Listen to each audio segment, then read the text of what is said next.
Moje ime je Jasen Kohour, ja sam član grupe Prljavo kazalište.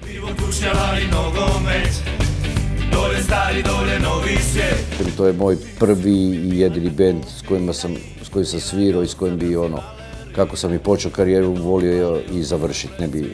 Ne osim ako ne počnem pisati nekakve stvari u životu koji su nemaju, govorim, dodirnih točaka sa kazalištem, niti ga ugrožava. Ako tražiš nekoga za čuvanje, onda imam ruke za tebe. Postoje dva načina bendova koji funkcioniraju. Bendovi iz uvjerenja koje ste našli iz undergrounda, koji imaju svoj princip i nikada ne daju da se dira, i one koje stvarno diskografija i show biznis stvorio. Tu je diskograf praktično ima sve zajedno mora odraditi.